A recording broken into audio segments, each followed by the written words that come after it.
तो जनाब मैं आप लोगों को कह रहा था कि भाई जो काम हमने डिज़ाइन के थ्रू किया वही काम हम क्या करते हैं कि भाई क्यूरी के थ्रू करते हैं। और क्यूरी के बारे में पूछा था व्हाट इज क्यूरी, तो भाई जवाब आया था एक क्वेश्चन।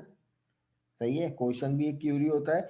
और अभी महर ने एक जवाब दिया है कि sir query mean manipulated data. नहीं नहीं नहीं, मैनिपुलेटेड डाटा तो अभी आएगा, वो एक अलग कहानी है। हाँ, मैनिपुलेट डाटा क्यूरी से कर सकते हैं, बिल्कुल कर सकते हैं और करेंगे भी। बट क्यूरी का इटसेल्फ मीनिंग जो है वो मैनिपुलेशन नहीं होता। जी जनाब। अगर मैं आपसे कहूँ कि भाई मुझे महर से क्यूरी है, तो इसको किस सेंस में लेंगे आप?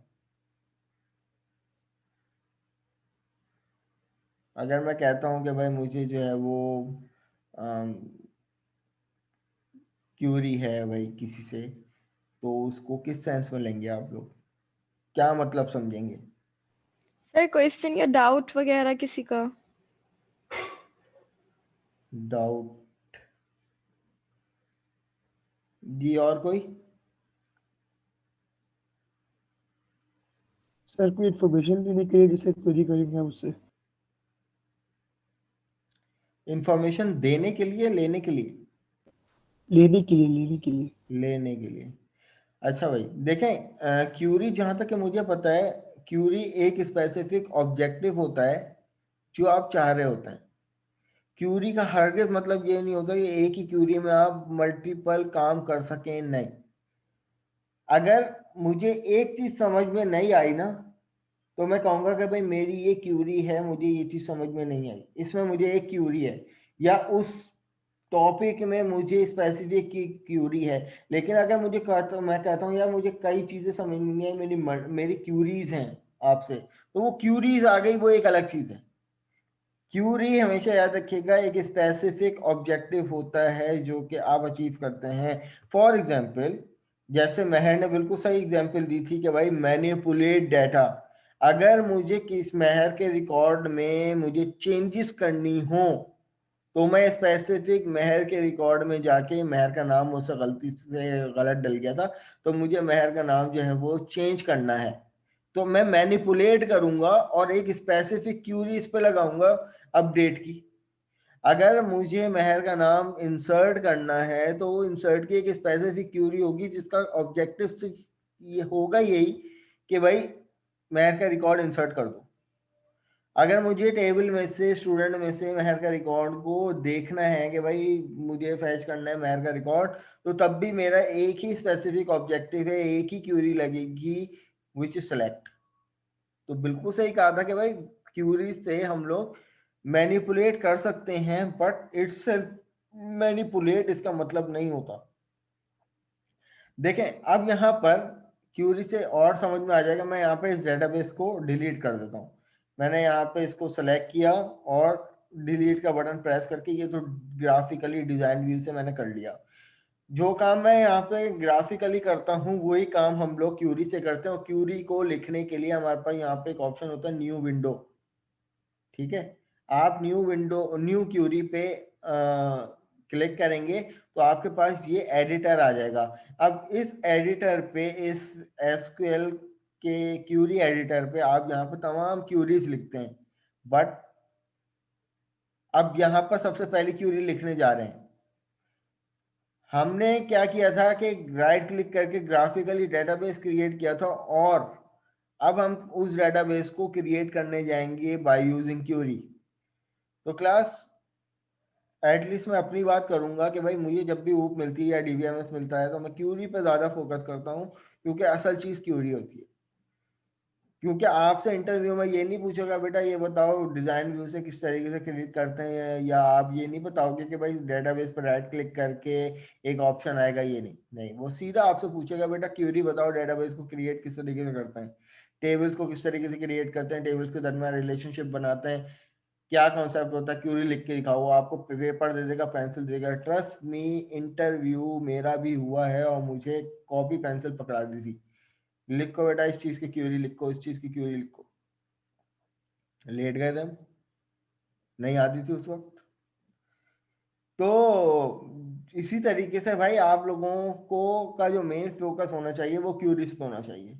अब हम क्या करने जा रहे हैं, एसक्यूएल सर्वर में सिंगल लाइन कमेंट इस तरीके से होता है कि अगर मैं कुछ भी लिखूं यहाँ पे ग्रीन कलर से आ गया, ये सिंगल लाइन कमेंट है, डबल डैश, ठीक है। इसी तरीके से मल्टी लाइन कमेंट जैसे हम लोग सी शार्प में करते हैं, इस तरीके से।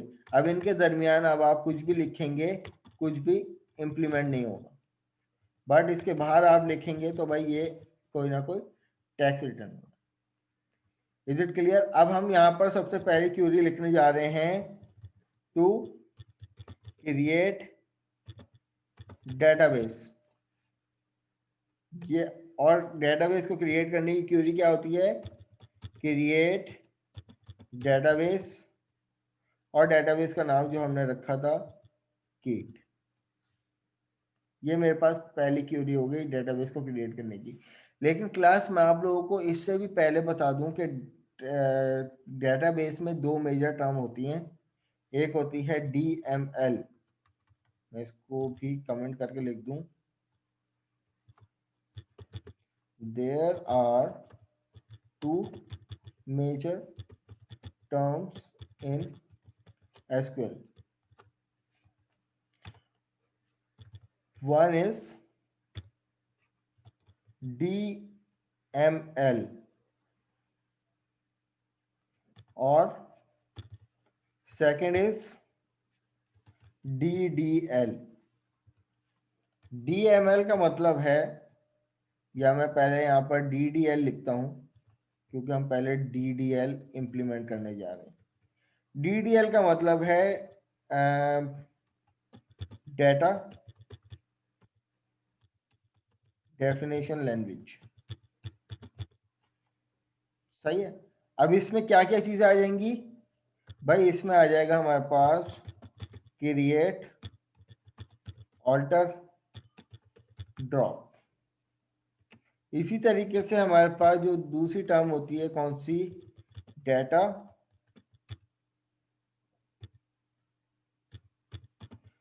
Manipulation language. और इसमें हमारे पास जो टर्म आ जाती हैं वो क्या आ जाती हैं, इंसर्ट, अपडेट और डिलीट। आपको समझ में आ रहा है कि ये जो हमने पहला ऑब्जेक्टिव पूरा किया है, क्या ये DML से बिलोंग करता है या DDL से बिलोंग करता है? कौन बताएगा इस बात को? DDL से। Very good. अब आपको समझ में आ गया कि भाई DDL क्या है। ये जो क्रिएट की पहली क्यूरी लगाई है हमने डेटाबेस को क्रिएट करने के लिए, ये DDL की पहली क्यूरी है। अब देखें, डेटा डेफिनेशन के नाम से समझिए आप लोग। अभी यहाँ पर डेटा की बात नहीं हो रही, डेटा की डेफिनेशन की बात हो रही है। स्टूडेंट्स की बात नहीं कर रहा, लेकिन स्टूडेंट बैठेंगे कहाँ, मैं वहां की बात कर रहा हूँ कि भाई यूनिवर्सिटी में कोई स्पेसिफिक रूम या लैब होनी चाहिए और उस पर इतना स्पेस होना चाहिए कि भाई स्टूडेंट जो है यहाँ पे आ सकें। लेकिन मैंने अभी किसी स्पेसिफिक स्टूडेंट की बात नहीं करी कि अली, अहमद, सारा, XYZ, मैंने अभी किसी की बात नहीं करी। इसी तरीके से कि भाई एक स्टोरेज होनी चाहिए, सही है, जिसमें डेटा आना चाहिए। डेटा की बात नहीं कर रहा, डेटा बेस की बात कर रहा हूं। तो जो भी इस टाइप की चीजें होंगी उनको क्रिएट किया जाएगा। अगर वंस वो क्रिएट है उनमें चेंजेस करनी है तो उनको ऑल्टर किया जाएगा, और अगर वंस वो क्रिएट है उनको खत्म करना है तो ड्रॉप किया जाएगा। डेटाबेस के अलावा आपके हिसाब से DDL में कौन सी चीजें आ सकती हैं? एक चीज आपके जहन में होगी, जल्दी से बता दें। डेटाबेस के अलावा और क्या चीजें हम लोग क्रिएट करेंगे, ऑल्टर करेंगे और ड्रॉप करेंगे, जो कि डेटा की डेफिनेशन में आए, स्पेसिफिक डेटा की बात नहीं हो जिसमें।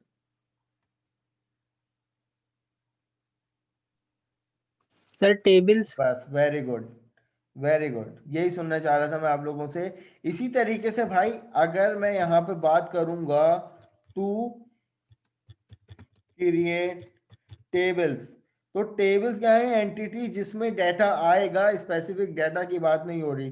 तो भाई इसको भी क्रिएट किया जाएगा, इसको भी ऑल्टर किया जाएगा, इसको भी ड्रॉप किया जाएगा। इसी तरीके से डेटाबेस को ऑल्टर किया जाएगा और डेटाबेस को ड्रॉप किया जाएगा।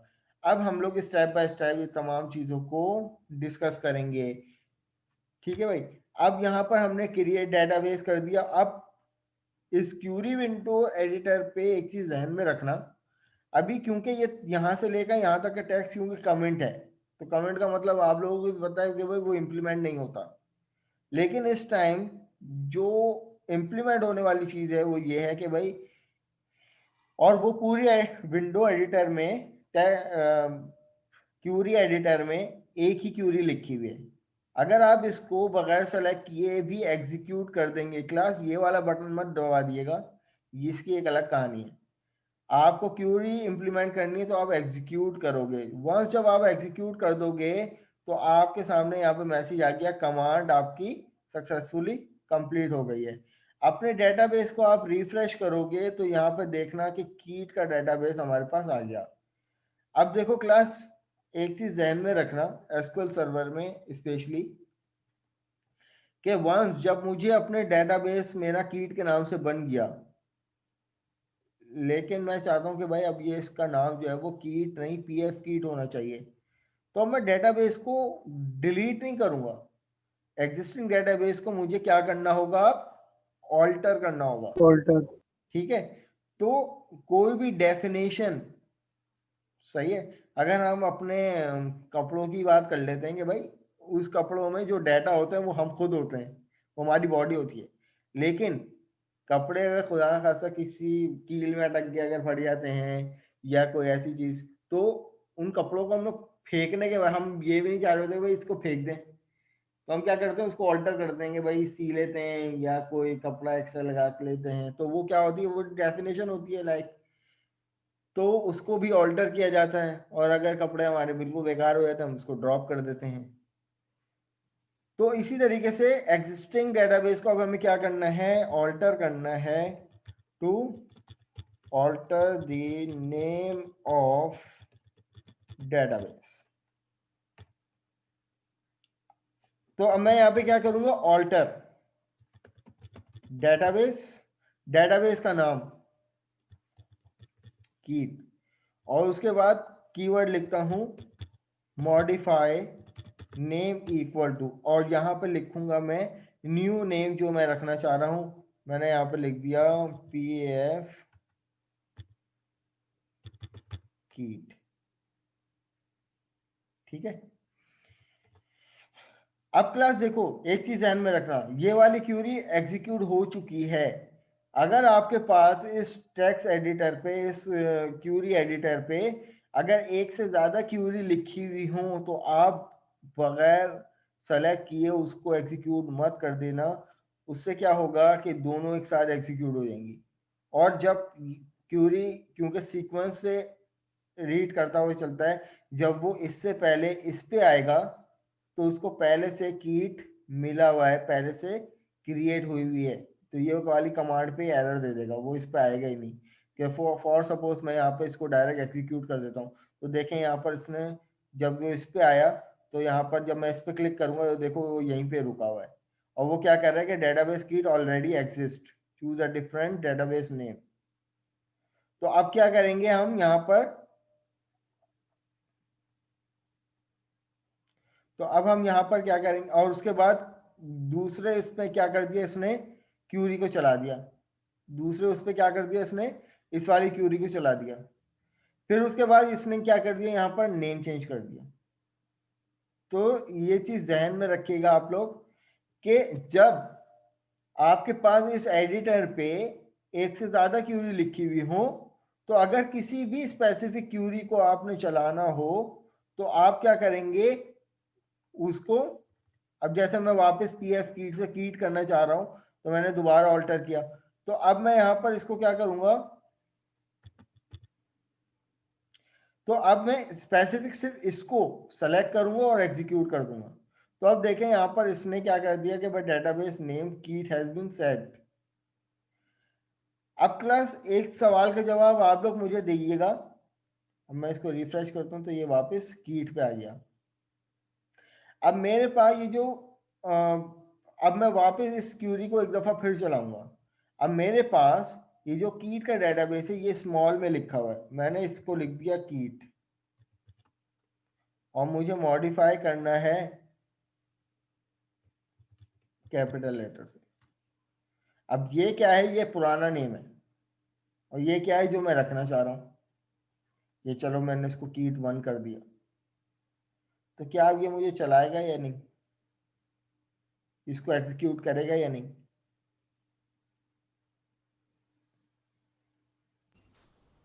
सर सर अभी आपने एग्जीक्यूट पहले करेगा भी लेकिन सर करेगा। यहाँ पे तो स्मॉल करेगा सर। है, यहाँ पे मैंने कैपिटल से लिखा हुआ है, कोई एतराज होगा इसको? सर अगर केस सेंसिटिव नहीं है तो कर देगा। हाँ, मेरा सवाल ही बट ये दरअसल फिर यही भी है। जो है उसके स्पेसिफिक नेम्स होते हैं तो इसमें हम लोग मेरा सवाल ही यही है। तो SQL server keep in mind class is not case sensitive. छोटा लिखो बड़ा लिखो जैसा भी लिखो, बट स्पेलिंग वही होनी चाहिए आपकी, ठीक है? तो ये 100% इस क्यूरी को एग्जीक्यूट करेगा। तो बट सर फिर भी एक सवाल आता है कि जी जी, पूछो पूछो। सवाल ये आता है कि वो तो उसके स्पेसिफिक नेम्स होते हैं ना, तो उनको तो हम छोटा या बड़ा तो नहीं कर सकते। अगर मिसाल के तौर पर कोई कीवर्ड है जैसे मॉडिफाई, तो उसको अगर मैं छोटा क्यों नहीं कर सकते? ताकि बाद में ये कॉल लो, की जा सके। ये लो कर दिया। अब मैं यहाँ पे इसको करता हूँ कीट 1, ये नहीं और मैं सर, ये यहाँ जो पे कीट लिखा हुआ है आपने, जी जी, ये इसकी हाँ, बात कर इनकी रहे मैं हो? बात कर रहा हूँ कि ये तो स्पेसिफिक वर्ड्स होते हैं ना जो हम देते हैं हाँ ताकि बाद में उनको कॉल किया जा सके। हाँ, तो सर इनको तो फिर एग्जैक्टली नहीं लिखना पड़ेगा। नहीं, इवन इनको एग्जैक्टली नहीं लिखना पड़ता। जैसे ये ऑल्टर है, इस नाम से आप कोई डेटाबेस नहीं बना सकते क्योंकि ये एक रिजर्व कीवर्ड है। डेटाबेस के नाम से आप कोई डेटाबेस नहीं बना सकते, ये रिजर्व कीवर्ड है। आप इनको छोटा बड़ा लिख सकते हो, it's up to you. Even इनको इस तरीके से लिख सकते हो, ये लो जी, इसका एल कैपिटल लिख दिया, बाकी सब स्मॉल लिख दिया, तब भी ये क्यूरी वर्क करेगी। बस सेंटेक्स की स्पेलिंग गलत नहीं होनी चाहिए, सही है? ऑल्टर है तो ऑल्टर का ई अगर आपने ये कर दिया तो भाई ये क्यूरी, ये कमांड ब्रेक हो जाएगी। अब ये कोई कीवर्ड नहीं है, तो छोटा लिखो बड़ा लिखो किसी भी तरीके से लिखो, इसकी सेहत पे कोई फर्क नहीं पड़ता। और अगर हम बीच का लेटर में कैपिटल ई कर दें तो तब भी कुछ नहीं फर्क पड़ेगा? हाँ, कोई फर्क नहीं पड़ेगा। ये लो ए कर दिया मैंने इसको। अब सर मैं एक गुजारिश आपसे ये है कि जी आप जी काइंडली जीसीआर पे एक बार डाल दें ताकि वहां से ले लें, क्योंकि मैसेज बहुत कम बच्चों को आते हैं, कुछ को आते हैं कुछ को नहीं आते। मुझे अभी मैसेज जो ग्रुप में मिला है तो मैंने क्लास ज्वाइन कर ली और मैं बीच में से ज्वाइन कर रहा हूँ, और ये बातें मेरे सर के पास से गुजर रही हैं, कुछ समझ नहीं आ रहा है। फर्स्ट क्लास में भी यही हुआ था, मैंने यूनिवर्सिटी भी कॉल करी थी, अपडेट करवा दें अपना नंबर, अपडेट भी है, नंबर एक नहीं दो दो नंबर अपडेट है, उसके बावजूद भी मुझे मैसेज नहीं आता। पिकनिक के मैसेजेस आ जाएंगे लेकिन क्लास के मैसेज नहीं आएगा। देखो तो पहली आप सर बात तो प्लीज ये है, पहली बात मैं आपको ये क्लियर करूंगा। देखें करते हैं अपनी रिकॉर्डिंग को। तो भाई यहाँ पर बात हो रही थी ऑल्टर की। अब इसी तरीके से डेटाबेस को राइट क्लिक करके आप इसका नाम भी रीनेम करेंगे तो ये ग्राफिकली ऑल्टर हो जाएगा। इसी तरीके से डिलीट करेंगे तो ये ग्राफिकली डिलीट हो जाएगा। डिलीट करने की यानी खत्म करने की, डिलीट डीडीएल के टर्म में हम डिलीट हरगिज नहीं कहेंगे, हम उसको ड्रॉप कहेंगे। टेबल ड्रॉप होगा, डेटाबेस ड्रॉप होगा, ठीक है? तो मैं यहाँ पर टू ड्रॉप डेटाबेस, तो अब यहाँ पर हम लोग जो क्यूरी लिखेंगे वो क्या लिखेंगे, ड्रॉप डेटाबेस, और डेटाबेस का नाम क्या था हमारे पास, कीट 2। इसको मॉडिफाई किया था हमने, चेक कर लेते हैं। हाँ, नहीं किया था। नहीं किया था, तो हम यहाँ पे लिख देंगे कीट 1, वरना इंटेलिजेंस में कीट 2 ही आता। तो अब मैं यहाँ पर अगर अपने डेटाबेस इस क्यूरी को चलाऊंगा, अब देखें मेरे पास ये तीनों क्यूरी हैं, मुझे चलानी जिस स्पेसिफिक क्यूरी को है मैं उसको पहले सेलेक्ट करूंगा फिर एग्जीक्यूट करूंगा। तो अब यहाँ पे देखें कमांड सक्सेसफुली इंप्लीमेंट हो गई, और डेटाबेस को जब मैं रिफ्रेश करूंगा तो मेरे पास ये डेटाबेस भी रिमूव हो गया। तो ये हमारे पास डेटाबेस के लिए डीडीएल की सर टर्म्स हो सवाल गई। जी जी सर सवाल ये है कि अब जिस तरह से हम लोगों ने ऑल्टर किया था ना कीट 1 को हम लोगों ने कीट 2 में कर दिया था, तो फिर तो एरर आना चाहिए क्योंकि नहीं कीट 2 किया था नया नाम जनाब, था। हमने इस क्यूरी को लिख दिया था, इम्प्लीमेंट नहीं किया था। मैंने इस क्यूरी को अच्छा, चलाई नहीं थी, ओके सर। यही अभी मैं कंफर्म कर रहा था, वरना लिखते वक्त इंटेलिजेंस में की 2 ही आ रहा होता, इसलिए मैंने मेक श्योर किया था। अच्छा तो भाई ये टर्म हमारे पास हो गई। अच्छा ये वाली फाइल जो है वो मैं आप लोगों को शेयर भी कर दूंगा भाई, क्यूरी की पूरी फाइल, आप लोग उसको अपनी आसानी के लिए रीड डाउन भी कर लेना। अच्छा अब हम लोग बात करेंगे DDL in term of table, कि भाई टेबल को किस तरीके से क्रिएट करेंगे। पहले जो काम हम लोग वो करते हैं, पहले मैं वापस अपना डेटाबेस क्रिएट कर लेता हूं। अब प्लस यहाँ पर जब हम लोग टेबल की बात करेंगे, डेटाबेस तो क्रिएट हो गया, और यहाँ पर आप देख लें कि ड्रॉप डाउन में ये 4 जो होते हैं, ये हमारे मास्टर डेटाबेस होते हैं, जो कि ये रहे system database, master, model, MSDB, temp DB। तो ये हमारे पास यहाँ पर ये चारों तो हैं, लेकिन साथ साथ एक और भी है जो यूजर डिफाइंड डेटाबेस है, जो कीड है। अब प्लस अब जब हम लोग टेबल की को क्रिएट करने पे जाएंगे, तो हमें पता है कि भाई हमारे पास जो डेटाबेस है, हम उसमें जाके एक्सप्लोर करेंगे, टेबल में जाकर राइट क्लिक करेंगे, और न्यू टेबल पे जब जाएंगे तो हमारे पास ये डिजाइन व्यू खुल जाएगा। ठीक है, डिजाइन व्यू। अब ये हमसे मांग रहे कॉलम का नाम। टेबल्स आपके सामने क्या होते हैं कि भाई फॉर एग्जांपल कोई भी टेबल होता है, student ID, student name, student email, तो कॉलम बने हुए होते हैं ना। तो हर कॉलम की अपनी अपनी कोई टाइप भी होती होगी, यकीनन आईडी इंटीजर होगी, नेम में स्ट्रिंग आएगा, ईमेल में भी स्ट्रिंग आ जाएगा, पासवर्ड में आप पासवर्ड की टाइप ले लो या उसमें भी स्ट्रिंग आ जाएगा, डेट अगर है, डेट ऑफ ज्वाइनिंग, तो ये हमारे पास क्या है, ये डेट एंड टाइम फॉर्मेट है। इसी तरीके से ये जो डिजाइन व्यू आ रहा है, ये आपसे मांग रहा है कॉलम नेम। और फॉर एग्जांपल एक टेबल क्रिएट करने जा रहे हैं, उसमें स्टूडेंट के नाम से क्रिएट करने जा रहे हैं, उसमें स्टूडेंट आईडी को हमने STD ID के नाम से एक कॉलम दे दिया। अब हर स्टूडेंट की जो आईडी होगी वो इंटीजर वैल्यू होगी। ये जो तीसरी चीज है ना, सही है, ये जो तीसरी चीज है अलाउ नल्स, इसका क्या मतलब है, ये कंस्ट्रेंट है। कंस्ट्रेंट एसक्यूएल सर्वर में कहते हैं रिस्ट्रिक्शन रूल, कि आप अगर इस पे चेक लगे रहने दोगे तो इसका मतलब ये होगा कि स्टूडेंट के आईडी के कॉलम में अगर आप कुछ भी नहीं लिखते तो वो वहां पे नल लिख देगा। तो हमें क्या करना है, यकीनन हर स्टूडेंट की कोई ना कोई आईडी तो होनी चाहिए, तो हम इस पे से चेक हटा देंगे। अब इसका मतलब ये हो गया कि भाई स्टूडेंट के कॉलम में अगर आप पे वाजिब हो गया कि आपने कोई ना कोई स्टूडेंट को आईडी देनी है। इसी तरीके से यहाँ पर STD नेम के नाम से हमने एक और कॉलम बना लिया, जिसकी टाइप क्या होगी, वेरिएबल कैरेक्टर। इसी तरीके से स्टूडेंट ईमेल हो गई यहाँ पर, सर इसकी ये टाइप भी आपने वेरिएबल कैरेक्टर। जी जनाब, सर आपने जो कैरेक्टर्स ब्रैकेट में जो 50 गई सर, ये टेक्स्ट की लिमिट है? ये टैक्स की लिमिट होती है। अगर आप सिर्फ यहाँ पर लिख दोगे वार 4, दैट्स इनफ, तब भी एक्सेप्ट तो कर लेगा, लेकिन अब स्टूडेंट में सिर्फ आप एक कैरेक्टर लिख सकते हैं, एक कैरेक्टर से ज्यादा नहीं लिख सकते इसके नेम में।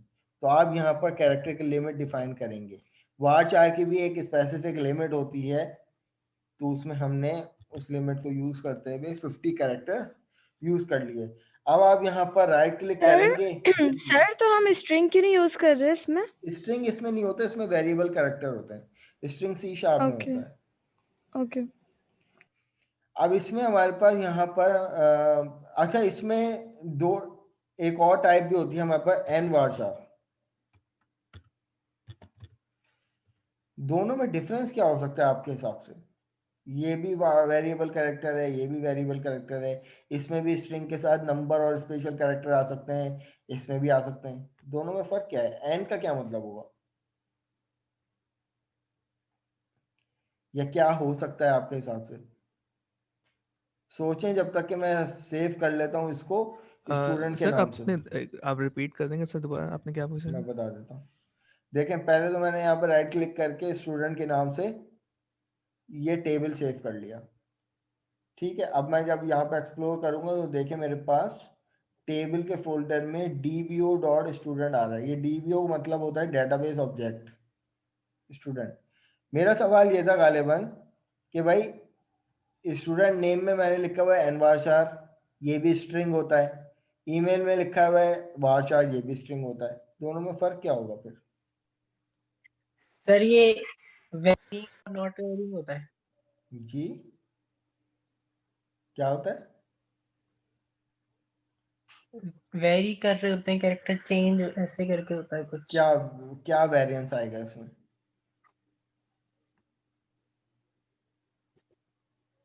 ये तो नहीं सोचा सर। डेटा चेंज हो जी सकता है। दोनों में हो सकता है। अच्छा एक मिनट, डाटा चेंज किस सेंस में?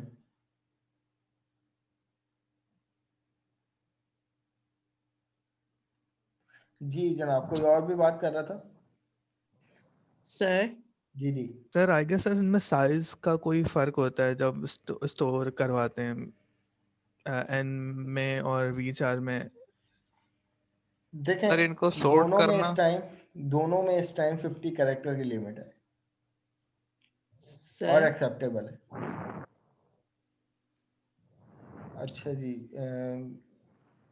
सर बाइट, मेहर क्या कह रही हैं?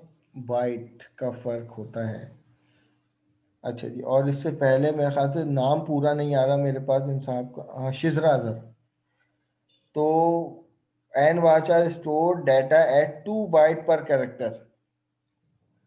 इतनी इतनी लॉजिकल आंसर थोड़ी है इसका। देखिए इसका सिंपल सा आंसर ये है, वारचार और एन वारचार में फर्क किसी कितना है। वारचार में आपके पास स्ट्रिंग कैरेक्टर भी आ जाएंगे, अल्फा न्यूमेरिक भी, स्पेशल कैरेक्टर सब आ जाएंगे, वो काम इसमें भी हो जाएगा। लेकिन एन वारचार में उर्दू लैंग्वेज के भी कैरेक्टर आ जाएंगे, अरेबिक के भी आ जाएंगे, फ्रेंच के भी आ जाएंगे, जापानीज के भी आ जाएंगे, जितनी भी लैंग्वेजेस हैं सबके कैरेक्टर आ जाएंगे, लेकिन वारचार में सिर्फ इंग्लिश कैरेक्टर आएंगे। सर उसका रीजन ऐसा एन उसमें क्यों और एन इसमें क्यों एन का नहीं है? मतलब होता है नंबर ऑफ वेरिएबल कैरेक्टर। अगर हमें सिर्फ इंग्लिश के कैरेक्टर 1 2 3 स्पेशल कैरेक्टर अगर लेने हो तो वारचार। अगर हमें कोई उर्दू डाटा लेना हो, अरेबिक डाटा लेना हो, अरेबिक कैरेक्टर, तो उसके लिए हम लोग एन वारचार की टाइप लिखेंगे। ये फर्क है बुनियादी। Okay sir, thank you.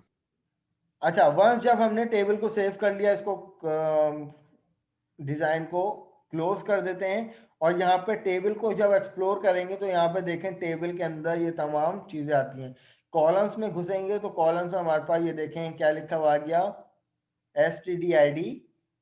इसकी टाइप क्या रखी थी? इंटीजर। और जो बराबर में चेक बॉक्स था नॉट नल अलाउ नल का, तो उस पर हमने चेक हटा दिया था। तो चेक हटाने के बाद हमें यहाँ पे लिखा हुआ था नॉट नल, नॉट नल और not null. Is it clear? तो ये काम तो हमने ग्राफिकली कर लिया था।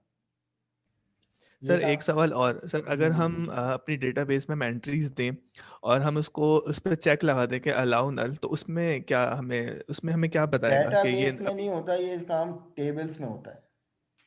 ओके सर, टेबल के अंदर हम ये करें तो हमें वो उसमें नल ही दिखाएगा या फिर हमें वो शो हाँ करेगा, अगर जैसे हम आपने कहा ना उसमें कि चेक लगे रहने देंगे ना तो वहां पे लिखा हुआ है कि नल।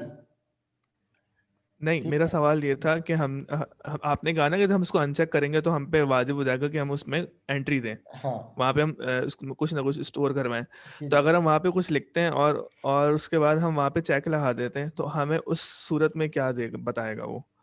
देखो अभी हमने सिर्फ ये डाटा का मतलब ये डाटा के लिए टेबल को डिजाइन किया था, उस वो कोई वैल्यू नहीं थी, वो कोई डाटा नहीं था, वो सिर्फ टेबल को स्ट्रक्चर किया था। अगर मैं एक क्यूरी आपको चलाऊं तो अभी इस टाइम हमारे पास सेलेक्ट स्टैटिक फ्रॉम टेबल का नाम क्या था? स्टूडेंट। अगर मैं सिर्फ इस क्यूरी को चलाता हूँ ना तो यहाँ पर अच्छा किस नाम से है? STUDENT। Sir I guess student का एस कैपिटल है। नहीं नहीं उससे कोई फर्क नहीं पड़ता। सेलेक्ट स्टैटिक फ्रॉम अच्छा ओहो, एक चीज देखो। अच्छा क्लास देखो, हमने टेबल तो क्रिएट किया, सही है, टेबल तो क्रिएट किया, हो भी गया। हम यहाँ पर टेबल को देखना चाह रहे हैं क्यूरी से। मेक श्योर कर लेना कि जब आपने किसी भी टेबल को फैच आउट करना हो तो आपने सबसे पहले इस ड्रॉप डाउन से उस डेटाबेस को सेलेक्ट करना है, क्योंकि ये जो स्टूडेंट का टेबल था ये कौन से डेटाबेस में बना हुआ था, कीट में, और यहाँ पे सेलेक्ट कौन सा हुआ है, मास्टर। मास्टर। इसलिए उसने एरर दे दिया कि भाई ये मास्टर के अंदर किसी स्टूडेंट को जानता ही नहीं है। वंस जब आप कीट को सेलेक्ट कर लेंगे और दोबारा से इस क्यूरी को चलाएंगे तो ये हंसी खुशी आपको टेबल डिस्प्ले करके दे देगा। अब आप देखें ये आपके पास आ गया टेबल, क्योंकि इसमें अभी कोई डाटा नहीं है। अभी हमने सिर्फ टेबल को स्ट्रक्चर किया था कि भाई student STD ID, student name और ईमेल। अब आपका सवाल ये था, अब मुझसे पूछो दोबारा सवाल क्या था आपका। सर मेरा सवाल ये था कि अगर स्टूडेंट आईडी देता हूँ, नेम देता हूँ, ईमेल देता हूँ और उसके बाद उसके टेबल में जाके उस पर चेक लगा देता हूँ कि इसको नल रखो, तो मुझे ये आउटपुट पे वो डेटा डिस्प्ले करेगा या उसको नल देखो डिस्प्ले करेगा? नल के लिए ऑप्शन ये होता है कि फॉर एग्जांपल अभी तो नॉट नल है तो वाजिब है हम पे डाटा देना। अभी Yes, हमने अगला रिकॉर्ड दे दिया, अगली वैल्यू दे दी कि भाई 2, और वहां पे जाके टेबल को ऑल्टर कर दिया कि भाई अब इसमें नल भी अलाउ है, तो डाटा देने पर yes, sir. नल होने को कोई फर्क नहीं पड़ता। और अगर नहीं दोगे तो वहां पे वो अलाउ करेगा लेकिन वहां पे नल लिखा हुआ आ जाएगा अगर नहीं दोगे तो। ओके सर, ठीक, थैंक यू। अच्छा तो अब यहाँ पर हमारे पास इस क्यूरी पे भी अभी आते हैं, ये सिर्फ टेबल को डिस्प्ले करवाने के लिए आप लोगों को दिखाई थी। अभी इस क्यूरी पे आते हैं, इसको DQL कहते हैं, डाटा क्यूरी लैंग्वेज। लेकिन अभी हम लोग ने जो डिजाइन से डाटा टेबल क्रिएट किया था, अब हम इस टेबल को दोबारा से रिमूव करके किससे करेंगे, क्यूरी से करेंगे टेबल को। अब यहाँ पे हम लोग क्या करने जा रहे हैं कि फॉर एग्जाम्पल टेबल क्रिएट करने जा रहे हैं। अब आपको क्या पता, टेबल तो क्रिएट कर दोगे क्यूरी से, लेकिन आपको मेक श्योर करना है कि भाई वो टेबल कौन से डेटाबेस में क्रिएट होना चाहिए। तो सबसे पहले इस ड्रॉप डाउन में उस डेटाबेस को सेलेक्ट करोगे आप। मैं चाहता हूं अब जो स्टूडेंट का टेबल मैं क्रिएट करने जा रहा हूं वो कीट के डेटाबेस में बनना चाहिए। तो आप पहले यहाँ पर इस ड्रॉप डाउन से कीट को सेलेक्ट करोगे, सही है। और अगर नहीं भी करते तो इसके लिए कमांड आती है यूज कीट। तो आप जैसे इसको एग्जीक्यूट करोगे ना, तो अब आप यहाँ पे मॉडल पे देखना, मॉडल पे खुद ब खुद कीट लिखा हुआ आ जाएगा।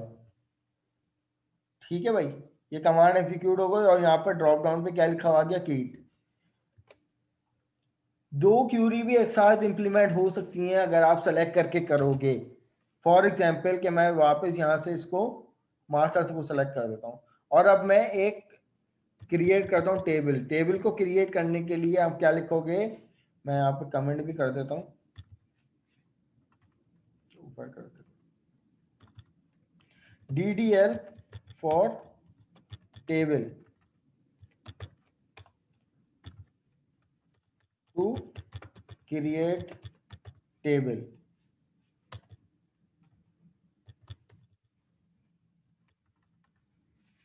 ठीक है, अब यहाँ पर टेबल को क्रिएट करने के लिए हमारे पास क्या कमांड होगी, क्यूरी क्रिएट टेबल। जैसे आपने लिखा था क्रिएट डेटाबेस, उसी तरीके से आप यहाँ पर क्या क्रिएट करने जा रहे हो, टेबल क्रिएट करने जा रहे हो। टेबल का नाम क्या देंगे, हम यहाँ पर देंगे कीट स्टूडेंट्स के नाम से टेबल दे दिया। उसके बाद आपने क्या करना है, राउंड ब्रेसेस खोलना है। अब क्यूरी आपकी अपनी मर्जी है, एक ही लाइन में लिख लो पूरी क्यूरी, लेकिन मेरी आदत ये है कि मुझे पूरी क्यूरी एक साथ नजर आए, तो इसलिए मैं लाइन ब्रेक कर देता हूँ। लाइन ब्रेक करने से कोई क्यूरी ब्रेक नहीं होती, कीप इन माइंड। अब ये राउंड ब्रैकेट के अंदर हम क्या करेंगे कि कॉलम्स को बनाएंगे। मैंने यहाँ पर SID यानी स्टूडेंट आईडी, अब देखो क्लास यहाँ पे मैंने SID लिखा ना तो इसने ब्लू कलर से लिख दिया। इसका मतलब ये है कि भाई ये कोई रिजर्व कीवर्ड है, लेकिन अगर मैं यहाँ पे stdid लिखता हूँ तो इसका मतलब ये है कि कोई रिजर्व कीवर्ड नहीं है। अगर फॉर एग्जांपल आप किसी भी कॉलम का नाम किसी रिजर्व कीवर्ड से बना भी रहे हो ना, और वो आपको यहाँ पे मेंशन कर रहा है कि ब्लू कलर से आ रहा है, तो आप इसके आगे और पीछे स्क्वायर ब्रैकेट लगा दो। अब ये क्या होगा कि भाई ये रिजर्व कीवर्ड नहीं है और आपका नाम SID ही आएगा, लेकिन इन ब्रेसेस के साथ नहीं आएगा, वो SID आएगा लेकिन ट्रीट करेगा इज लाइक न्यूट्रल। ठीक है, तो अब यहाँ पर जैसे कि मेरे पास STID स्टूडेंट ID, इसके बाद स्पेस डाल के मैंने इसकी डेटा टाइप देनी है इंटीजर, और इंटीजर के बाद अगर मैं उस वक्त मैंने याद हो चेक लगाया था, चेक हटाया था, चेक हटाने का मतलब होता है नॉट नल। अब इस टाइम इस कॉलम को मैंने बना दिया कि भाई इस कॉलम पे आप पे वाजिब है कि आपने वैल्यू देनी ही देनी है, लेकिन अगर मैं इस नॉट नल को हटा दूंगा तो बाय डिफॉल्ट टेबल की डेफिनेशन में क्या आएगा, नल। ठीक है, हमारी ये वाली मीटिंग भी एंड होने वाली है, लेस देन अ मिनट रह गई। अब इसके बाद आप लोग ब्रेक कर लेना, हम लोग मिलेंगे। ठीक है, 10:25 सर बजे वापसी में ज्वाइन आके सर करेंगे। एक चीज बता दीजिएगा। जी जी। सर जब हम दोबारा ज्वाइन करेंगे ना तो आप मास्टर और इसमें फर्क बता दीजिएगा, मुझे ये चीज पता नहीं है कि मैं लेट ज्वाइन करी थी, चलो इफ ठीक है, पॉसिबल सर। पूछ लेना आप दोबारा पूछ लेना। ठीक है क्लास, मैं यहाँ पर अपनी मीटिंग थैंक यू को सर। एंड कर रहा हूँ, यहीं से ही हम लोग एग्जैक्ट कंटिन्यू करेंगे और 10:25 पे आप दोबारा ज्वाइन कर लेना। Okay sir.